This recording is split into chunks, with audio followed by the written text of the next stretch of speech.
Hello, everyone. Today is Monday, August the 28th. I'm Ryan Hill. John Galantis. You're listening to Clearview Today with Dr. Abadan Shah, the daily show that engages mind and heart for the gospel of Jesus Christ. You can visit us online at clearviewtodayshow.com, or if you have any questions for Dr. Shah or suggestions for new topics, send us a text to 252-582-5028, or you can email us at contact@clearviewtodayshow.com. That's right, and you guys can help us keep the conversation going by supporting the show. You can share it online, leave us a good review on iTunes or Spotify, anywhere you get your podcasting content from. We're going to leave a link in the description so you can do just that. The verse of the day today comes from John chapter 4, verse 24.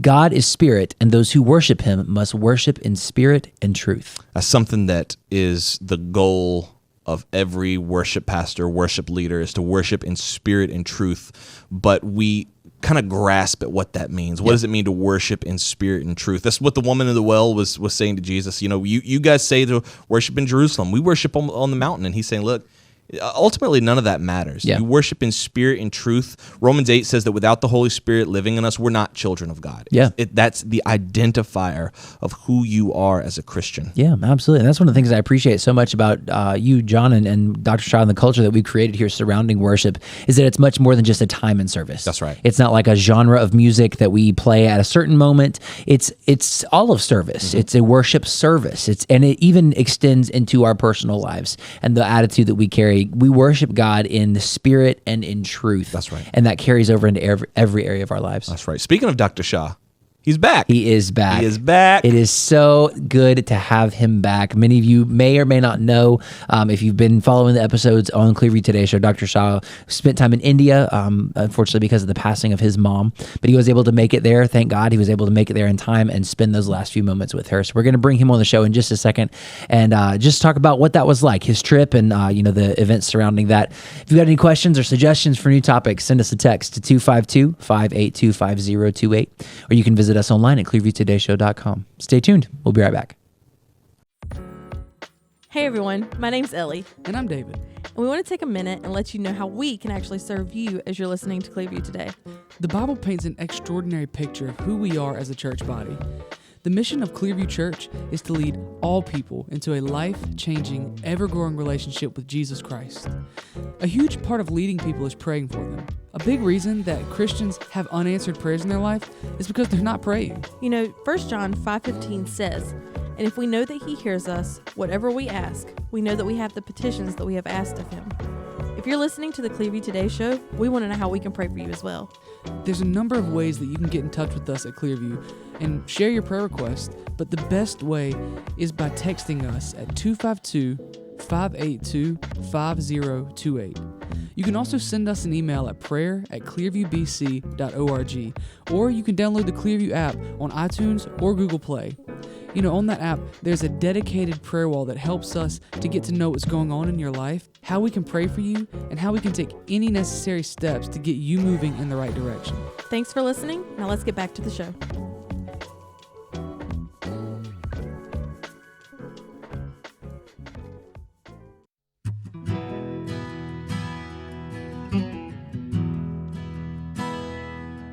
Welcome back to Clearview Today with Dr. Abadan Shah, the daily show that engages mind and heart for the gospel of Jesus Christ. You can visit us online at clearviewtodayshow.com, or if you have any questions or suggestions for new topics, send us a text to 252-582-5028. That's right, and if today's your first time ever joining us here on the Clearview Today Show, we want to welcome you, let you know exactly who's talking to you today. Dr. Abadan Shah is a PhD in New Testament textual criticism, professor at Carolina University, author, full-time pastor, and the host of today's show. You can find all of his work on his website. That's abadanshah.com. And most importantly in that list, he's here. He's here. He's here. Dr. Here. Shah, welcome back. It is so good to have you back. Well, and many of you, like we said, many of you have written in and, offered your condolences and prayers for Dr. Shah and the passing of his mom. But we are so thankful to have such a supportive listening audience. A Clearview Today Show family is what we call it. So on today's episode, Dr. Shah, we just want to give you a chance to share with our listeners and with us, what your trip was like, what the events surrounding your mom's passing and the funeral were, and maybe some things that you learned along the way. Yeah, of course. I mean, my mom, Edith Franklin Shah. I mean, Franklin was her maiden name. I know sometimes people are shocked to hear that. My name is Abadan, and then my mom's name is Edith Franklin Shah. She married my dad and became Shah. She came from a Christian family. Her dad was Thomas Franklin. My grandmother was Rebecca Franklin. Prior to that, she was Rebecca Weevil, and after marriage became Franklin. But anyways, it was I grew up in a good home. Grew up in with mom knowing the Lord, and so I had a very good upbringing. Mm-hmm. Yeah, it's sad to know that she's no longer here, but I know that she is somewhere, and that somewhere is in the presence of the Lord. Amen. So in that sense, I am rejoicing, but still it's a shock. It is sadness. It is grief. But I process grief differently. I guess it's just me. I don't like cry out loud and all of that, but I just choke up, and that's my way of grieving. I'm glad you were able to get home to India to see her and speak to her one last time. I don't believe on the show we've gone into detail about the circumstances leading up to your departure. Yeah. See, I heard about my mom being sick about 3 weeks ago now, maybe 4 weeks maximum. And when I heard about it, it was more of she's not doing well. Just want you to be aware of that. And then it went from there to week before last, because last week I was in India. So week before last, on Tuesday morning, I got word that come now. You need to come to India now. And I was shocked. So I called home and I talked to this one family of 3 brothers and a sister and their mom. Their dad passed away. They have been extremely kind and good to our family, extremely kind to my dad when he was still living. Now my mom and my sister who is there right now, I mean, they have just taken them in and done whatever to help them out. Wow. So this one of the brothers called me up and said, or texted me and said, please call. Yeah. So I called and he said, she's not doing well. You need to come. You need to come see her now. And I'm like, oh, Yeah. really? Like right now? And so I contacted the embassy, the Indian embassy, not American embassy, Indian embassy or the Indian consulate to get my visa, which was a nightmare. Yeah. Oh, yeah. Understatement. It of was the a century. nightmare because I'm trying to get an emergency visa, and I'm calling people and they're giving me half answers. Yep. And it was I don't understand how they could do that because I could have seen my mom like 3 days earlier. Yeah. Oh, yeah.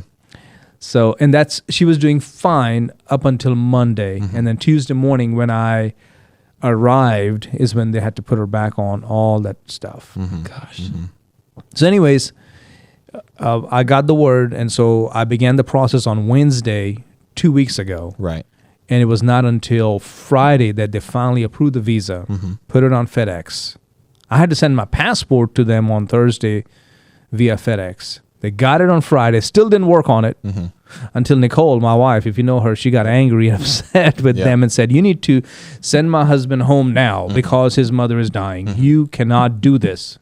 Oh, okay. I didn't know it was that serious. Okay, yeah. Well, what part of emergency do you not get? I mean, like this whole process should have been expedited. There's a whole reason that you have an emergency visa option. It's for emergencies. Right. But I didn't know it was an emergency, so I didn't think it was that bad. I think either people don't get it or they don't want to get it. That's One or the other, right? They don't get it because they haven't gone through that grief or they don't understand what grief really means. Or they don't want to. They've been through grief. They just don't give a rip about your grief. Yeah, exactly. Yeah, they don't haven't care. healed from their own. Yeah, they don't care about you. So I don't know which one is the option. Either way. So Friday afternoon, they got it on the FedEx. They actually called the FedEx guy to come back, pick it up, put it on the air. It was supposed to be delivered Saturday morning. It didn't show up. Yep. And then we were watching the tracking, and it goes from on the way to 1:30 to 6 to end of the day. Yeah. Yep. And by 8:30, Nicole called me up, and we had just finished our Saturday night service That's right. at 7:30, and I think it was at like 8 o'clock. I think she called me. It was at 8 p.m. She called me up and said, "It's not here. I'm very discouraged. I don't know what's happening." And at that moment, I remember our team was sitting around me, which is you guys, Ryan, John, David, your wives. Elizabeth, Ellie was there as well. Adam was there. And at that point, these guys began calling. You guys began calling people in the church, calling people you knew, grasping at straws, just anybody, anywhere who can help us get to this package. This package has my passport, my American passport, inside which is a visa, an emergency visa to India. Yeah. We found that FedEx was not cooperating in the slightest. We couldn't even, not only were they not cooperating, that we couldn't get anybody on the phone. Yeah, there was no menu option that would lead us to an actual person. It was a loop of options, and then eventually it would just be like, no one is available to take your call. Please call back during business hours. Yeah, and so everything is this automated loop that's just designed to tell you, hey, whatever's on the website is what you have. Don't call here again. That's what they were communicating. So then, like you said, just start calling. Well, what about this person? I think they deal with FedEx or this person. It just started this big, enormous tree of phone calls. Right. And I can't tell you who or which person or exactly. It was different people, but they got to the bottom of it. And long story short, by Sunday morning, 8:30 service, I know you led us in prayer. John, bringing everybody up front. And I came up forward too, of course, because usually I'm the one leading in prayer and people come forward. I came forward and prayed. And then 9:30 service, again, same situation. People came forward, prayed for me. And then towards the end of the service, David put up on the screen, they got it. Yeah, we have a separate screen in the back so we can send Dr. Shah messages without the congregation seeing. So while he was preaching and about to do the invitation, David put it up, then it flashed green. They got it, and I was like, "Oh, thank you, Lord." Or you got it, something like that. Yeah. And that was a tough moment. But about the same time as well, because I was getting ready to do a baptism in our third service, I got a message from the same gentleman, friend of mine.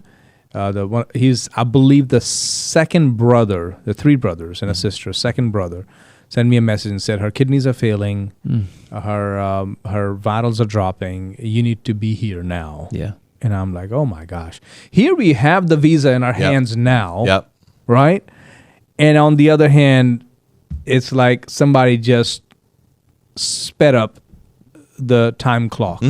It definitely had that air of hopelessness because it's like this should have been a massive victory. Like, yes, we got it. You can't imagine how we moved heaven and earth, not just we, but just an entire town, really. Yeah. Calling in favors and calling each other and moving to get that passport out of the FedEx facility. And what should have been this massive victory was just underscored by that sort of that extra kick. Like the time frame is accelerated. Now all of a sudden it's like watch movies with time bombs and things like that. It's like don't cut the red wire, green wire. When you cut the wire, all of a sudden you see the counter speeds up. Speeds up really fast, and you're like, oh, that's exactly how it happened. So I remember, if y'all have seen, some of you were there at the third service, the 11 o'clock service, right after the baptism. I got up to speak and I saw the text and I got choked up because I'm like, I cannot believe it that this is now happening. And so we also prayed in the third service, although now with the visa in our hands, but still with a whole different report. Right, just for a little more time. Right. Yeah. And I left Sunday evening with the visa. I had it, thank God, got on the plane. No flight delayed. There was a layover for 3 hours in Paris. From there, from Paris to Bombay. Landed in Bombay. Well, actually, the plane from Paris was about an hour delayed. But that's okay. I still landed in Bombay about 1 o'clock, I want to say. And by the time I made it out of the airport, it was like 1:38 or something like that. But I was booking it. I was going through the immigration, whatever, made my way out. And one of the other brothers was there waiting for me right outside the airport. I mean, he waved. He was just there. I mean, this family, God has his hand on them. He's going to bless them for all they did for us. Yeah. They got me in the car, and immediately they started making their way out of Bombay. Now, to get out of the city of Bombay takes about two hours. Just to get out of the city. And that's not to get home. That's just to get out of the city. Get out of the city. I mean, this is highways and roads, all of them to get out. At least 2 hours. Unbelievable.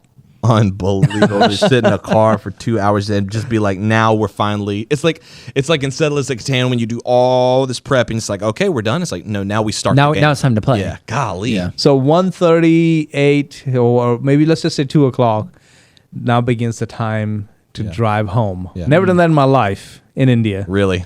Yeah, driving all night in a car. Wow. With 2 guys. I mean, I didn't know them, but I knew who they were, safe, good guys. Yeah.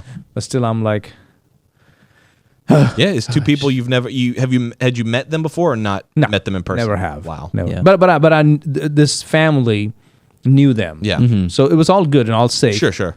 But still, I'm here, Yeah. stranger sitting in the back seat, and they're like, "Get some rest. We'll take care of everything. We'll stop somewhere to use the restrooms, or maybe get some breakfast in a little bit, but Sure. get some rest." Wow. I mean, I am not resting because No. I'm Yeah, wide how awake. can Right, you? how I mean, can- how that's not really like I'm going to lay my head down. Like Yeah, it's a race against the clock at this point. Yeah, and you're fatigued. You've been you've been in the air for 18 something hours. 21 altogether with the 21. layover. Yeah. 22 Goodness. with the 1 hour delay. Yeah. Wow. Yeah, there's no resting going on right now. Just let's drive. And so finally, we got towards my hometown. Stopped a couple of times for restrooms and all that, and some breakfast.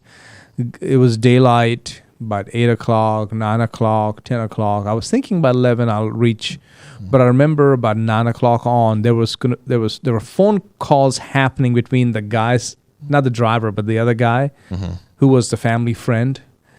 And they were, and I'm not stupid, I can tell. He's like, "Oh, okay, we're about 3 hours away."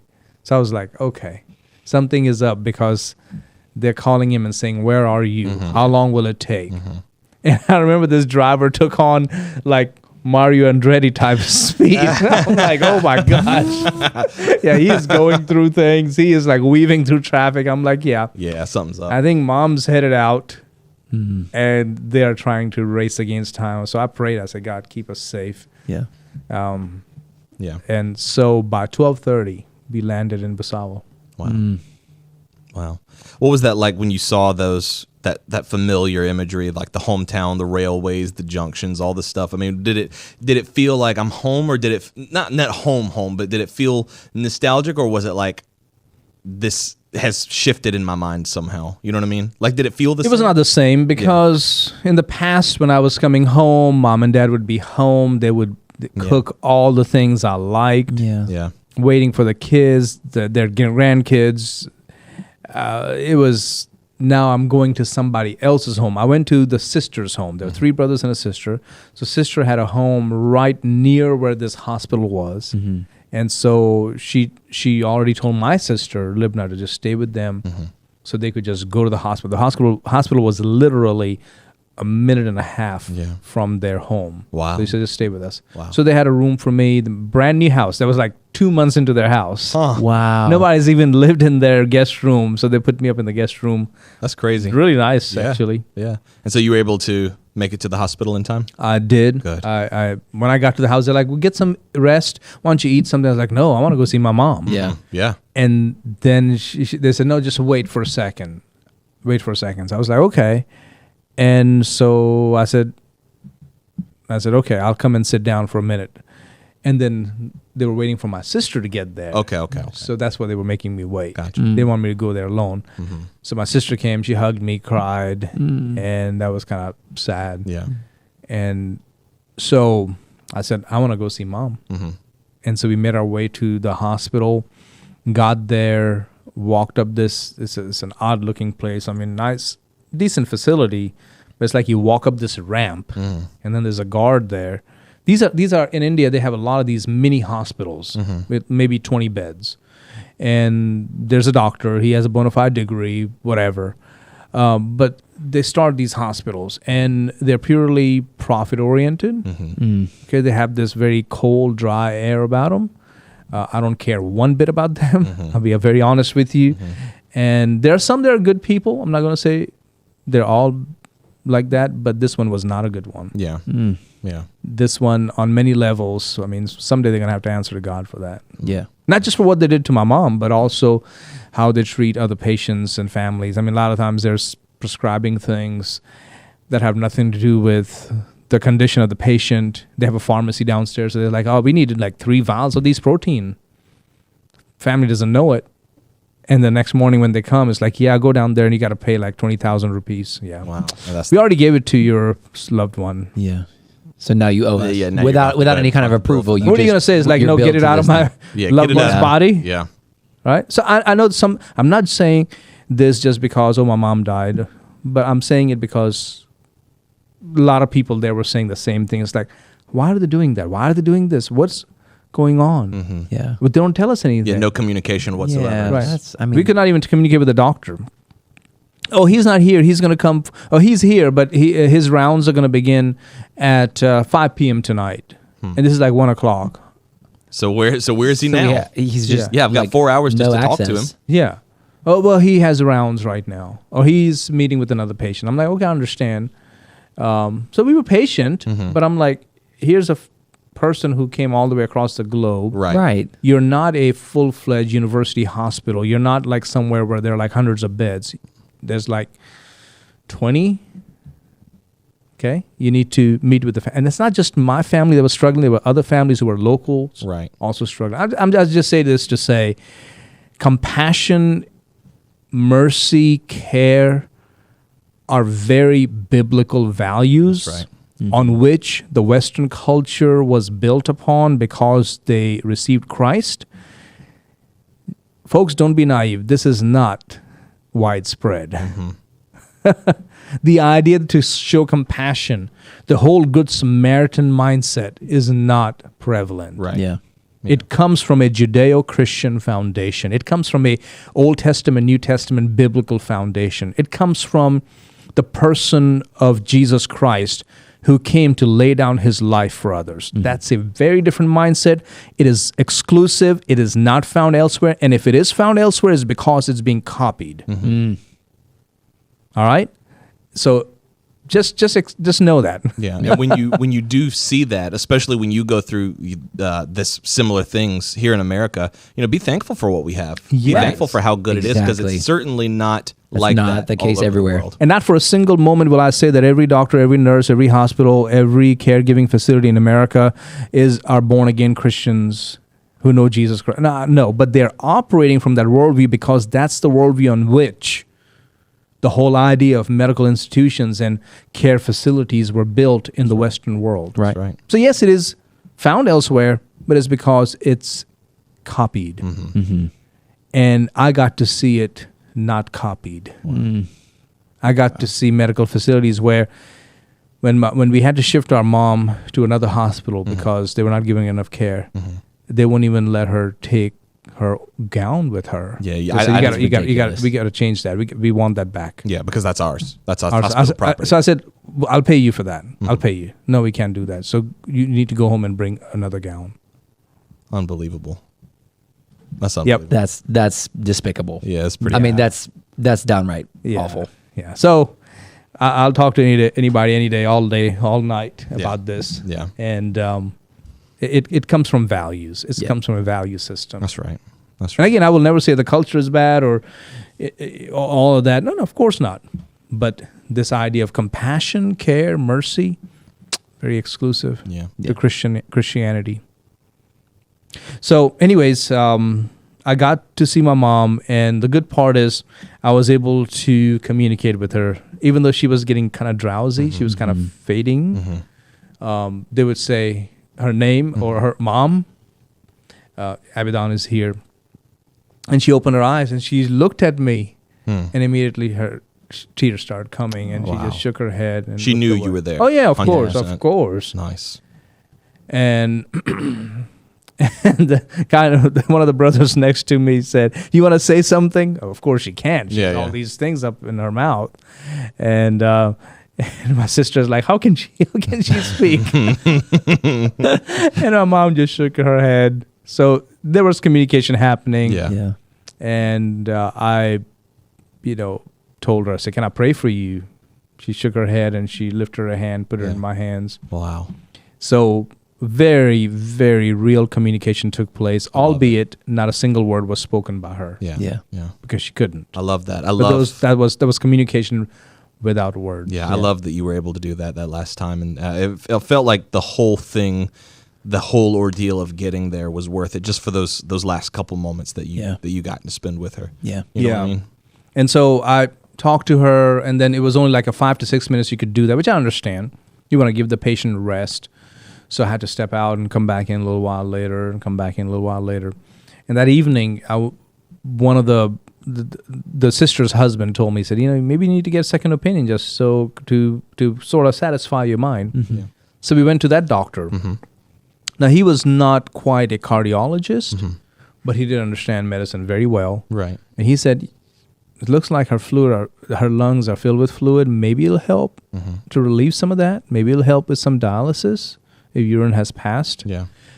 So he said, maybe they can do that. But this first doctor would not do anything, hadn't done it for days, which could have been done. Yeah, Something that's what could I'm have saying. been done. This is a procedure that could have been done. Yeah. Again, I'm not a medical doctor, but we're going by doctors' opinions. Right. And if one doctor is saying that, then Yeah, maybe that doctor is wrong. Maybe the one who said you need to maybe try relieving the fluid from the lungs, and maybe you need to try dialysis, maybe he was wrong.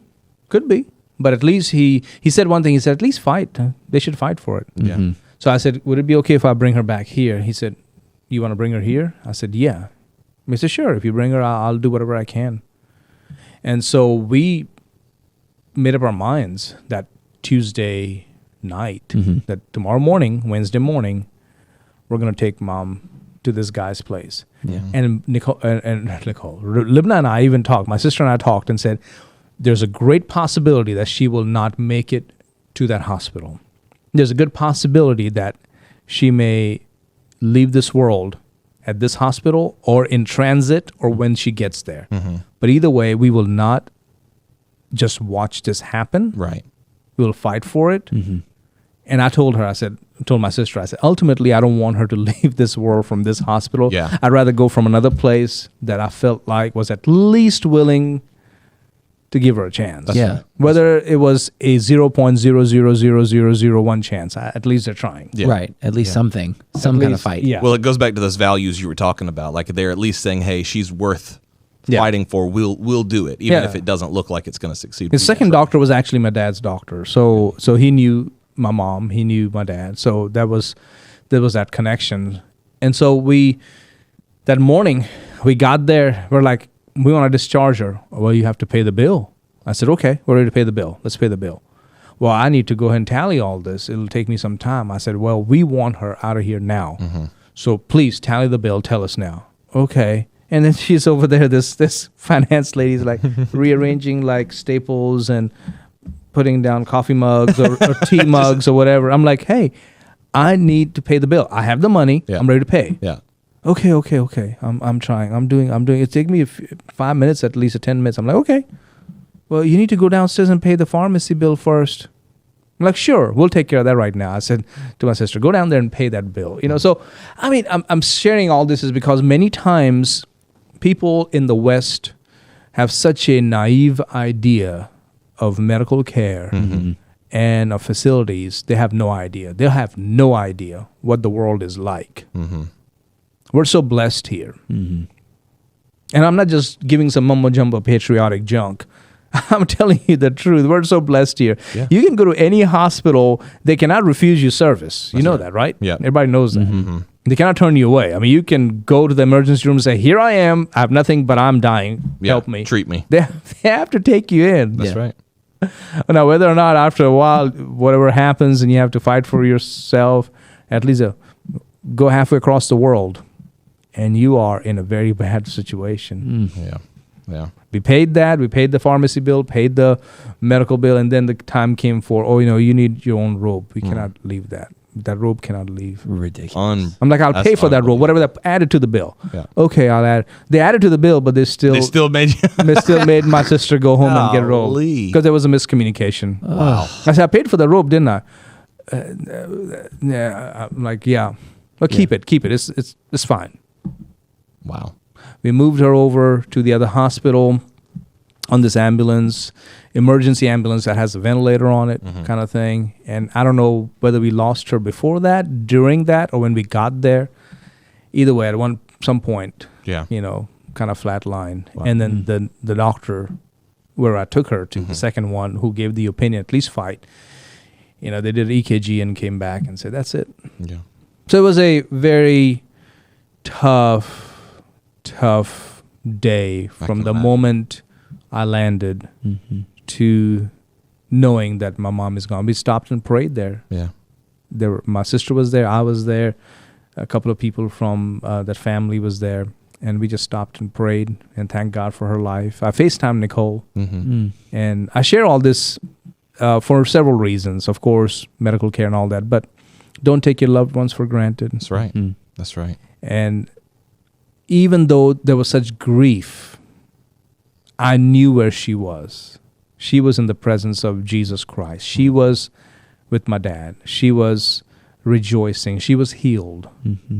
And I will see her again. And that is a solid assurance. Don't let anyone steal that away from you. That hope. 1 Corinthians talks about that hope.